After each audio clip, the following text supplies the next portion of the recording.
Okay, next we have the founding director of the nonprofit Community Science Institute and its certified lab for water testing. He has also authored The Essentials of Toxic Chemical Risk. Please welcome Dr. Stephen Penningroth.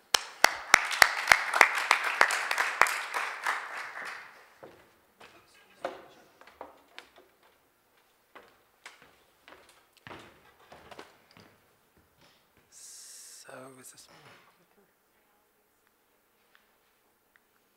Okay, I got it. Good morning, everybody. Gosh, everybody looks so, bright-eyed and bushy-tailed. It's great, yeah. Well, you've heard some great talks from sort of the political side of the concern about fracking, and I'm going to talk more about the science. And specifically, I'm going to focus on risk assessment. What can we do to evaluate the risk of hydraulic fracturing, hydrofracking, and everything that goes with it, because it's not just the underground fracking that's a problem, it's also surface water is an issue. So what I'm going to talk about is using what I call signature chemicals to monitor exposure to gas well waste, essentially. So first I'll talk a little bit about the Community Science Institute, just to let you know who we are. We're a nonprofit. Can I take this thing off and hold it? Anybody? Okay. Hey, all right. Mobility, yeah. So we're a nonprofit. We've been around for about 10 years.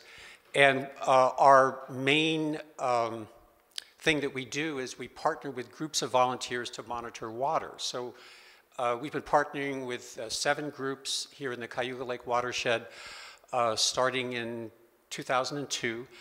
And the way we do it is they collect water samples from all the major streams, 6 Mile Creek, Fall Creek, Virgil Creek, Salmon Creek, Tagana Creek, Trumansburg Creek, the Cayuga Inlet and its tributaries, and bring the samples to our New York State Certified Water Quality Testing Lab.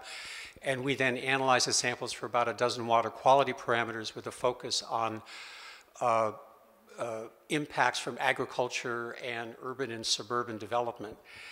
And what we have done in the past couple of years is develop an online database. So you can go to www.communityscience.org, click on database, and there at your fingertips are about 25,000 certified data items on water quality throughout the southern portion, the southern 500 or so square miles of the Cayuga Lake watershed. So we're a small organization, and here's some of the stats. There's 2 full-time people, 4 part-time.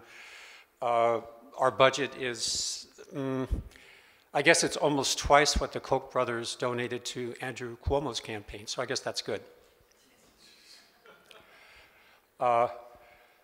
So I just talked about this, and here are what we call our monitoring sets. You can see them outlined there. A monitoring set is usually a watershed, like the 6 Mile Creek watershed, where volunteers collect samples. And in 6 Mile Creek, they collect samples from about a dozen locations, 14 locations. And here you can see the monitoring locations a little bit better. The red dots are the monitoring locations for chemical monitoring, and the yellow dots are for benthic macroinvertebrates, which are aquatic insects. And they are a very good indicator of water quality and of a stream as a habitat for aquatic organisms. Okay, it's BMI. Has anybody heard of BMI? Oh, there's a hand. All right, good. All right. Yeah, okay, BMI. Excuse me. So this is a detail of our monitoring locations. Okay, so let's talk about hydrofracking. So we know that it poses risks. We know that the risks are poorly defined. But we do know a few things. We know that there's lots of toxic and radioactive chemicals in the flowback, in the waste. And it actually qualifies as hazardous waste under New York state law and federal law, but it's been exempted through certain legislative maneuvers. But what we don't know really are the specific chemicals from each gas well, in the waste from each gas well. We don't know the actual toxicity of the waste from each gas well. And we don't know the probability or the risk of contaminating water. All those things are unknown. So we have a general idea that it's a bad thing, but we don't really know specifically what's going on. But we do know how to assess risk. The EPA developed a really elegant framework for risk assessment. It's called the Framework for Ecological Risk Assessment. It also applies to human health. It works very well when it is used properly. It could also be corrupted, okay, like anything, but when it's used properly, it really does give you a handle on risk. So risk assessment begins with exposure assessment. And here's the EPA model, and you can for ecological risk assessment, and it starts with problem formulation, but the heart of it is the characterization of exposure and the characterization of the ecological effects or the impacts. And that's what the risk assessors do. The risk assessors talk to risk managers. The risk managers are the ones who actually implement the findings of the risk assessment in order to protect human health and the environment. That's the goal, protection of human health and the environment. So risk is a composite of exposure and toxicity.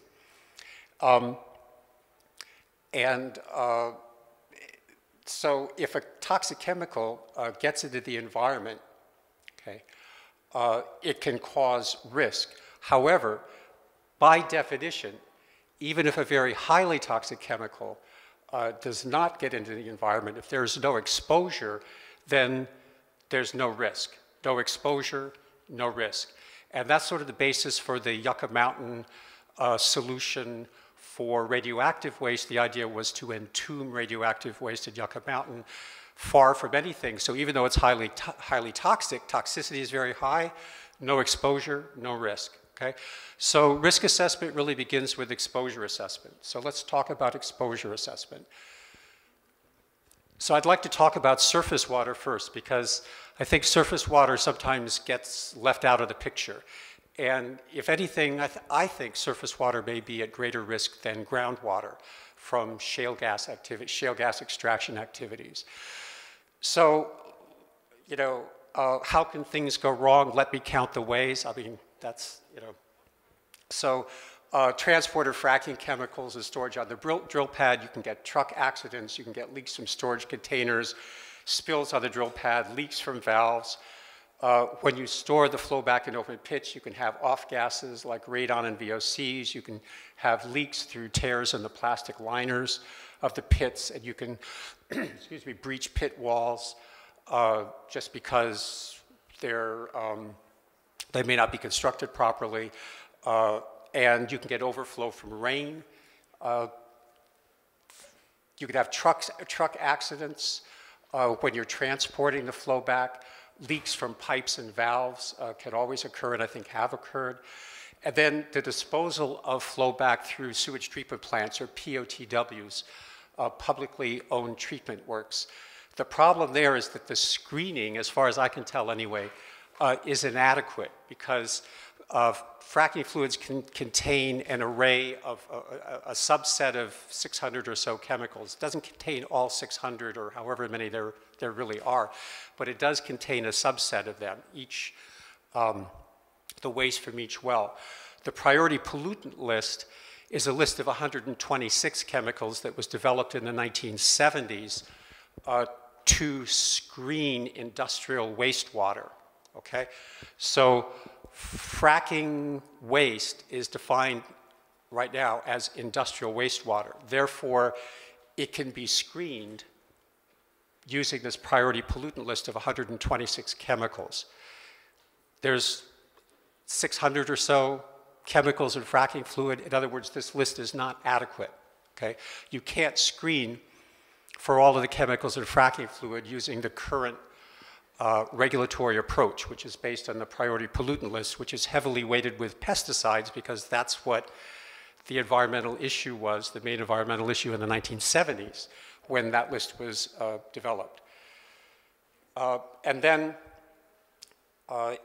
there's the issue of bioaccumulation and biomagnification, where you can maybe get fairly dilute concentrations of toxic chemicals being emitted from sewage treatment plants, but they can become bioaccumulated in organisms and then biomagnified up the food chain. Doesn't mean that this is going to happen, but these are risks that need to be considered. So groundwater exposure can come from faulty cement casings around the wells, unanticipated fracture patterns. I'm not a geologist, but I understand in New York the geology is such that there are underground fractures that could provide conduits for fracking fluid, although again the probability is low, but if it does happen, of course the result is catastrophic. And then there are abandoned gas wells, tens of thousands of them that nobody, the DEC, as far as I'm told, doesn't really know where they all are. And then there's earthquakes. There is some seismic activity. And again, I'd just like to emphasize that surface water may be at equal risk as groundwater or even greater risk. So exposure assessment. There hasn't been any exposure assessment to date from hydrofracking. There have been reports of accidents from Pennsylvania, and we know that exposure can and does occur by multiple pathways. But if we want to manage the risk, and now this is, of course, assuming that hydrofracking is not banned, but that it does occur, okay? And if it doesn't occur in New York, it's already occurring in Pennsylvania and Wyoming and Colorado and Arkansas and Louisiana, et cetera, et cetera, et cetera. If you want to manage the risk from hydrofracking, you have to know what the probability of exposure is. So you need exposure assessment. And without exposure assessment, the scientific uncertainty is huge. And when there's a lot of scientific uncertainty, risk management, the management of the risk becomes dominated by economic issues and worldviews, okay? So it becomes sort of more of a political thing to manage the risk. There's little science involved. I apologize for the illegibility of the slide, but it says risk management decisions are based on a situation-specific mix of science, economic factors, and worldview considerations. There we go. So on the x-axis is scientific uncertainty. Y-axis is the management stakes, the stake of the risk management decisions.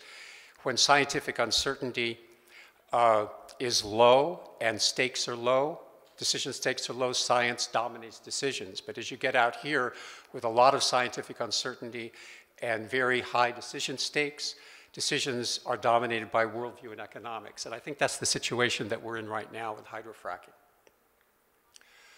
So how might exposure be assessed? So I can think of two general approaches for assessing exposure of surface water and groundwater.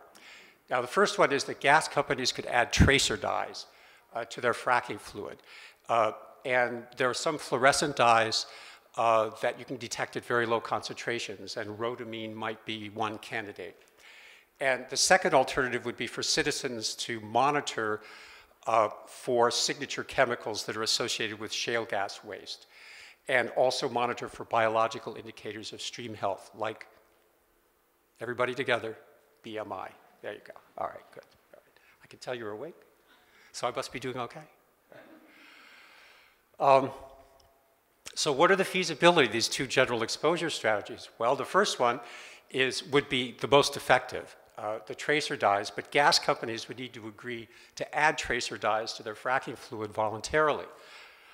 They might do that, and then again, they might not. And alternatively, New York State or other states would need to mandate the addition of tracer dyes to fracking fluids. And also possible, but it hasn't happened yet. The second approach is water quality monitoring by citizens. And that's based on the observation that shale gas has a distinctive chemical signature. Okay, there are chemicals and chemical characteristics that sort of jump out at you when you look at analyses of flowback. And some of these chemicals are present at concentrations up to about 1,000 times background levels, okay? So so it's possible to detect contamination if you can document changes in a set of signature chemicals. Okay, in other words, if you have pre-drilling baseline data for, let's say, chloride and gross alpha and beta radioactivity and methane, okay, and then those concentrations go up after a gas well is drilled and fracked, you have, I think it's called prima facie evidence of contamination by the gas well. Okay, doesn't mean you prevail in court because, you know, who knows how things would actually go in court. But you can't get to court unless you have that pre-baseline, that pre-drilling baseline of signature chemicals. So you can test for signature chemicals, and citizens can also monitor for aquatic organisms like, thank you, great, all right, this is great. Okay, so here's the chemical signature of shale gas waste, and this is the chemical signature that I came up with, but other laboratories have come up with a similar signature. This is, there's 80 or 90% overlap here with Penn State Cooperative Extension's list. So this is not rocket science, okay? Anybody who looks at the available data comes up with a similar list. Ours is fairly inclusive. So there's brine, which you could measure using conductivity, total dissolved solids, and chloride. Acidity, which you could measure with pH. You can also measure acidity and alkalinity. There are metals. Strontium and barium are two of the ones that seem to be present a lot. And then detergents are used in the fracking process. And you can test for detergents using a test for something called methylene blue active substances. And bulk organic chemicals are big in fracking waste, and chemical oxygen demand is one test you can use for that. Also, total organic carbon is another one. You might use UV absorbance. That would be more experimental. And then there are individual organic compounds, the VOCs, the volatile organic compounds. We test for the laundry list of VOCs, which includes the BTEX chemicals. There's natural gas itself, or as the previous speaker said, methane, because that's what it is. And then there's the naturally occurring radioactive materials, the gross alpha and beta radioactivity. So this is a chemical signature of gas well waste. And if you test your groundwater, or if you test your streams for this list or a similar list of chemicals before a gas well is drilled, and a subset of these chemicals is found to increase after the well has been drilled and fracked, okay, you have, again, prima facie evidence of contamination from the gas well. So this is what I was just saying. You need to do pre-drilling baseline tests for private wells. And private wells are groundwater, and that's really important because we don't have a lot of groundwater data. So the private wells that are being tested now, that we're testing and other labs are testing, are potentially a source of valuable information on groundwater quality. When can you test? Well, you can test actually up to 5 years or so prior to drilling. You don't have to test immediately before drilling because groundwater really doesn't change that much. In fact, the federal and state governments monitor groundwater roughly every 5 to 6 years for anthropogenic impacts. And that shows that the government thinks that groundwater doesn't change for 5 or 6 years unless people cause changes. So we have a recommendation of repeating the chemical signature within 6 months after a gas well is completed, i.e. drilled and fracked, and then every couple of years after that, or every time the well is refracked, the gas well is refracked. And if you suspect contamination, then of course you should consult with an expert and pursue testing for all of the contaminants that might be present in the well. And also a risk assessment, and just figure out what to do with your groundwater, with your private drinking water well. Once drinking water is contaminated, unfortunately, or groundwater is contaminated, it's very hard. It's virtually impossible to remediate. So you could use the same signature chemicals to assess the exposure of streams and lakes to fracking fluid, and I think I'm running out of time here. I've got 5 minutes, okay. if I had, but world enough in time, is that the line from Shakespeare, I guess? Okay. So what we've started doing is working with volunteers to monitor streams, and we're working with a group called Cayuga-Catatonk Water Watch in Tioga County. And we have about 22 locations that they are monitoring for what we call red flag indicators. And we're hoping to also get them to do aquatic insect or BMI monitor. Great, okay, good. Okay. And then it's also important to do comprehensive tests, not just red flag tests, in order to get a complete baseline. And this is more about BMI, but you all know about that now. So these are the monitoring locations on Cayuga Creek and Catatonk Creek that are being monitored by volunteers. This is our pilot program. We're sort of working out the bugs, the kinks, and we hope to recruit volunteers to monitor streams in Shenango, Chemung, Broome, Steuben counties, Broome County, counties that are at greatest risk from hydrofracking, jumping across the border from Pennsylvania. So the hope is to get some baseline chemical signature data on New York streams that can also serve as a kind of deterrent, one would hope, to gas companies using sloppy practices. So it's important to have a public baseline, a transparent baseline prior to the advent of hydrofracking. And I just mentioned that we hope to reach out to other counties and recruit volunteers.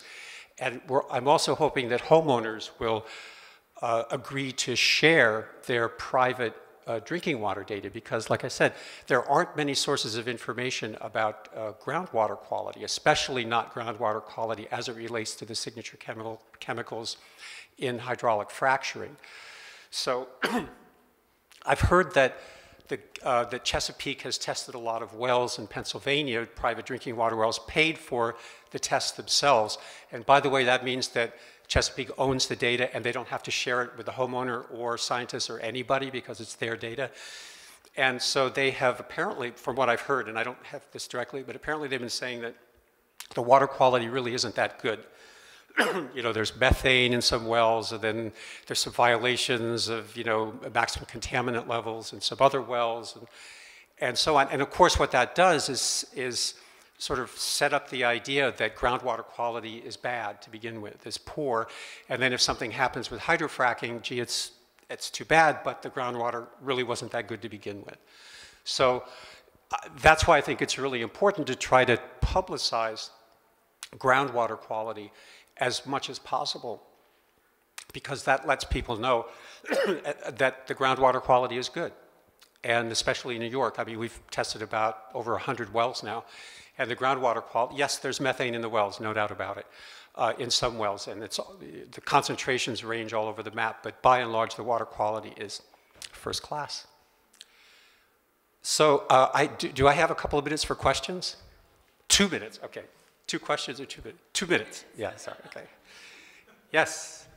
Do you know enough about the signature chemicals in order to test them, or is the lack of information about the actual chemicals used standing in your way? Yes, we do know enough about the signature chemicals to test for them.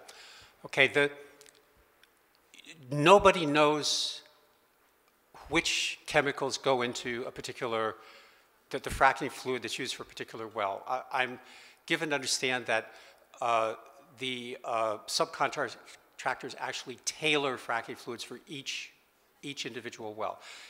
And of course, they don't disclose that.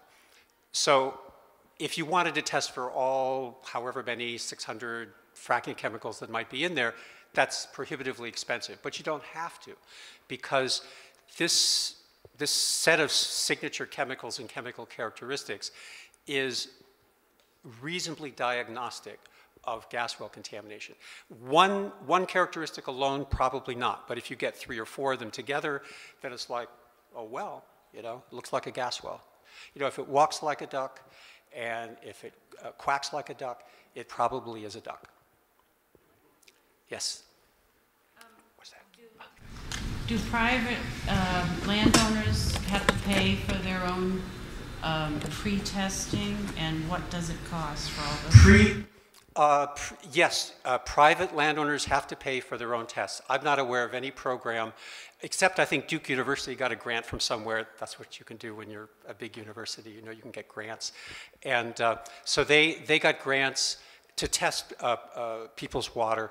But no, by and large, you have to pay for it yourself. Prices are in the, I would say, $600 to $1,000 range, depending on who you talk to.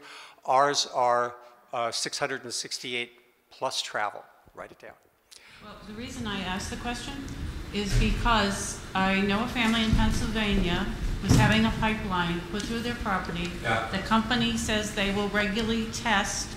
They also told the family not to tell anyone because eco-terrorists who know about it will come in and pollute their well. There you go. Those eco-terrorists, they're everywhere. Yeah, so this is what I mean by transparency.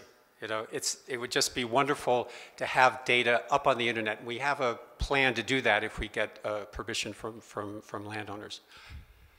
I think my time is up. Okay, thank you.